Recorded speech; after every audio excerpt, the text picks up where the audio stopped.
In this WrestleTalk news, WWE refused Ali's release request, Sami Zayn re-signs with WWE and explains why, and Dynamite beats Raw in the ratings. A woof. So subscribe and enable notifications to always on for daily wrestling news videos. Support WrestleTalk! In more news that makes you think, what even is driving half of these decisions, WWE have reportedly decided not to grant Mustafa Ali his release from his contract. Oh, you want to go, do you? You gotta stay. You don't want to go? Get out. Makes no sense. Ali revealed on social media that he had requested his release earlier this month, with other reports emerging from Fightful that the day Ali requested to go, he had gotten into a heated argument with Vince McMahon over creative plans. And it's just so hard to imagine that. Nah! Fightful Select have now learned that Ali and WWE management have spoken since, and he was informed that the company would not be granting his request for a release at this moment. The man doesn't want to be there. Why would you keep someone around who actively doesn't want to be there? That'd be like having me on Quizzlemania. The thing is, though, that reports state that Ali still has years left on his WWE deal despite not having been on television for over 2 months. Many had chalked that up to paternity leave, but apparently Ali reportedly only requested to miss one event. Seemingly, his creative direction is once again just up in the air. In discussions between WWE and Ali, the term value was reportedly brought up, but it's unknown whether it was a deciding factor in the choice not to release him. Here's the thing about value, because Ali is a good performer, good promo with creative ideas of his own, certainly does provide value to a company. But if you don't listen to them, or you just book them into oblivion, a la Retribution, then is that actually maximizing the value that someone can bring? And also the other consideration is how much value is there in keeping someone on who now everyone in the blooming wrestling community knows doesn't want to be there. I can see years of dead-end booking ahead for Ali, and it's just gonna make people want to see him elsewhere even more, and make when he leaves to go elsewhere even more of a big deal. Look at what happened with FTR. All the way over on the opposite end of the spectrum is news we all sort of thought was coming after Kevin Owens decided to stay with WWE, because Sami Zayn has re-signed with WWE according to Fightful Select, despite plenty of interest from other companies. Meltzer even noted that there was talk within AEW about scooping up Zayn should he become a free agent. But it hasn't happened,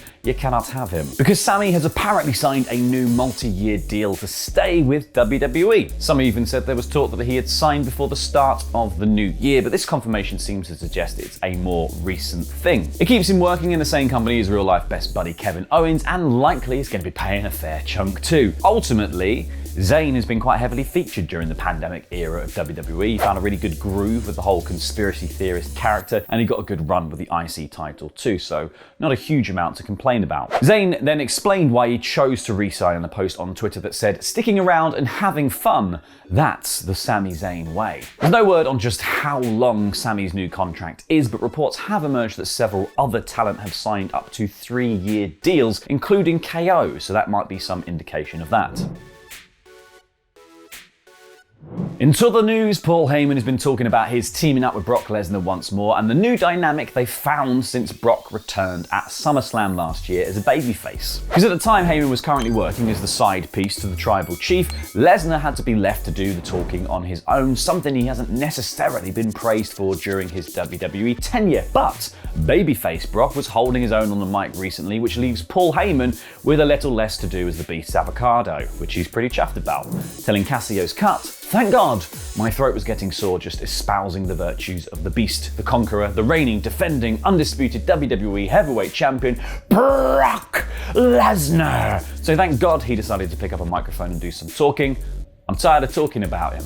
I don't think he's tired of talking about him at all.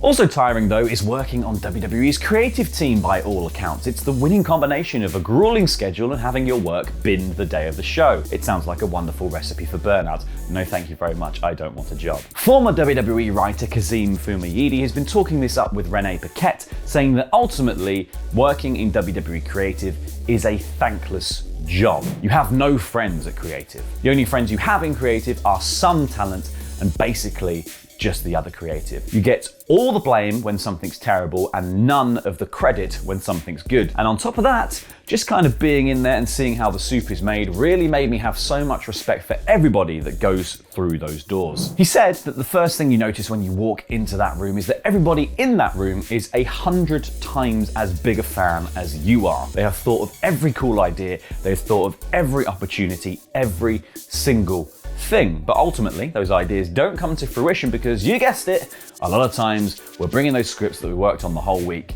and they're just torn up. Being a member of WWE Creative has no doubt been even tougher during the pandemic, as talent absences have also been forcing through last-second changes to the planned narrative, as well as Vince ripping up all of the scripts as he does. One person who had to be absent because she came down with the virus recently was Carmella, who let slip that she tested positive on her Bear With Us podcast with fiancé Corey Graves, saying, "You guys, I got the vid. I did. I got it. It got me. I got COVID. I got about, a week and a half ago? No, 2 weeks ago. That all read like a Dr. Seuss. I took some tests and I was positive, and then, it was kind of like a cold. It was a little bit worse than a cold. I was down and out for like 3 or 4 days, just not really doing much, but on the up and up, feeling better now." Now, the big dumb news of the week award this week definitely went to NXT 2.0 in its attempt to rebrand Walter as Gunther Stark, which, upon further research, turned out to be the name of a Nazi military commander. WWE had filed for the trademark on the name back on January the 13th, but digging by some journalists and IWC members turned up this fact that had somehow been overlooked. Google it. So the Stark was dropped from the name for NXT TV and Gunther's page on WWE.com. And now, according to PW Insider, WWE have just abandoned the entire registration at all. Which is good, because it means that now Gunther is not connected to Nazis. And it's just a name change.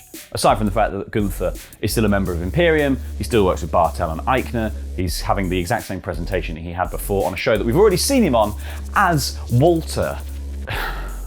This is the worst kind of WWE logic. People don't remember Walter. You were literally talking about Walter on NXT UK last week, you f***ing Muppets. And somehow, in this, one person saw this entire thing coming. It was Kyle O'Reilly, who it turns out predicted the Gunther name back in 2019, or more likely, put the idea into WWE's head by speaking it into existence. Not cool, care. In 2019, O'Reilly responded to a WWE on Fox tweet about Walter chopping Kyle to bits when the Undisputed Era took on Imperium during Worlds Collide by saying, "Ha! That's assuming between now and then Gunther doesn't get distracted by a chocolate river, falls into said river, and the Imperium Palumpas do some weird German dance number. A highly likely scenario." Now, Kyle has always made a thing about getting people's names wrong on purpose, but this is an eerie foreshadowing of something to come. I'm surprised now, though, that they didn't end up just calling Walter Augustus Gloop. Would have been a better name than the Nazi one. Most things are. Hopping the fence to talk about AEW had a very successful week, which saw Jon Moxley return to Dynamite and the show do good numbers in the ratings. As per Showbuzz Daily, Dynamite netted 1,032,000 viewers with 0.44 rating in the 18 to 49 demos, beating out Raw's 0.43 in the same demo from Monday, though of course Raw's overall viewing figures